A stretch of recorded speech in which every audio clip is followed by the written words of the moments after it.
Hello, everybody, and welcome to Health Talks at Healthy U Clinics. My name is Kendra. I am the manager of community events here at Healthy U Clinics. I am joined by Dr. Didick. He is our director of pain management, wellness, and weight loss. Today, we're going to be talking about the 5 most common questions that Dr. Didick receives from patients regarding headaches and how to manage them. First question. What is the difference between headache versus migraine? Well, the difference between headache versus migraines would be looking at something like the most common type of headache we experience is tension headaches. So, tension headaches are more mild. They're kind of band-like across your head. You can feel the actual tension. I mean, it's nice that it's called tension headaches for that reason. Ultimately, tension headaches often can be something that occur daily or can become ongoing when people are having eye strain, things of that nature. So they're more mild. They're definitely something you can work through. There's usually not a lot of other symptoms that kind of go hand in hand with them. And we'll talk about how we compare that to migraines. So migraines are much more severe. So by definition, a migraine is debilitating. People have to go lay down in a dark room. They're often on one side, so we call it unilateral. They're often associated with nausea and vomiting, often kind of sensitivity to light and sound. And there's generally a longer recovery period as well to migraine headaches. So if we're looking from a standard headache, like a tension headache, versus migraine, they're a little bit of night and day, but they also overlap, right? You can have kind of regular headache and then they can get worse, or you can be having normal headaches, tension headaches, as well as having migraines as well.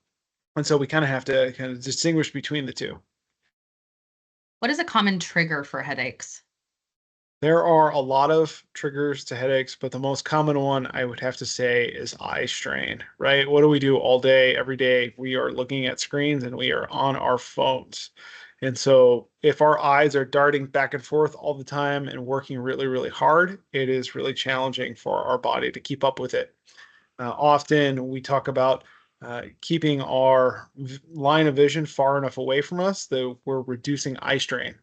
Another way that we look at eye strain is our prescription up to date, right? When was the last time that we get our eyes checked? Those are very common triggers for both migraines and tension headaches, but also this can be triggered by things like caffeine. I mean, people will say it's been triggered by their weather. You'll hear about hormonal changes causing headaches and being triggers, getting lack of sleep, different dietary findings. So there are multiple different things that can be triggers for headaches, but eye strain would be my number one. What lifestyle changes can help prevent headaches? Number one lifestyle change that can prevent headaches is generally stress reduction. Our number one stress hormone in our body is considered cortisol. So cortisol levels rise when our stress levels are elevated. They also rise if we're getting kind of poor sleep. They rise if we're dealing with chronic pain. All of those things can lead to worsening headaches. The second thing that's really useful is correct posture. So one of the things that will lead for both tension headaches and migraines is a lot of neck strain and shoulder strain. We'll see if we're constantly kind of slouching, kind of leaning forward, we're sitting at our desk in a way that kind of requires us to constantly lean in. Over time, that puts a lot of stress onto our shoulders and our neck, and that can be prevented. And the third most likely way to prevent headaches is hydration. I live in Phoenix, Arizona. Dehydration is number one reason why I would see headaches often, where people just don't take in enough water and they pay for it later on. Are there any conservative treatment options for headaches? We like to say a pound, or how do I put this? We like to say a ounce of prevention is worth a pound of cure. Okay, so if we're preventing those headaches, those are also conservative treatment options. But over-the-counter medications are often utilized for tension headaches, right?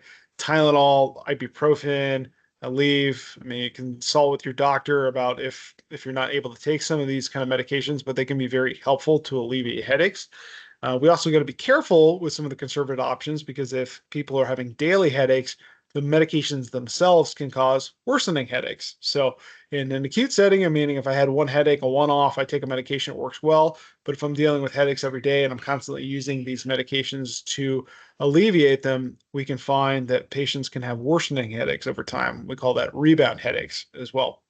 Other conservative options that also lead to reducing kind of headaches.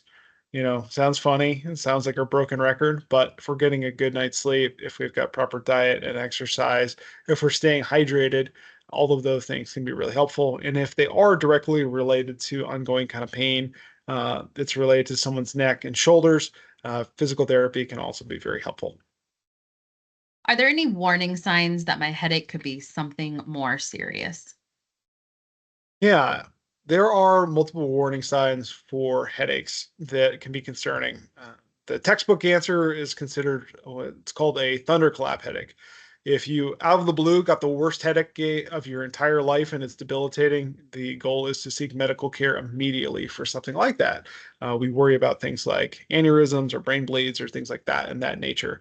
Not trying to scare patients, but it's also abnormal to get migraines later in life if you've never gotten migraines at a younger age. So if you're starting to get very severe headaches ongoing, maybe not the worst headache of your life, but really significant headaches as we age, and this wasn't a problem when we were younger, that's also concerning.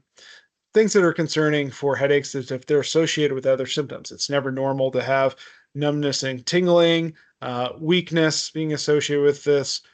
If we've never put this, if we are having symptoms that are associated with our headaches, such as numbness and tingling, weakness, vision changes, difficulty in our speech, these things also require us to seek immediate medical attention as well.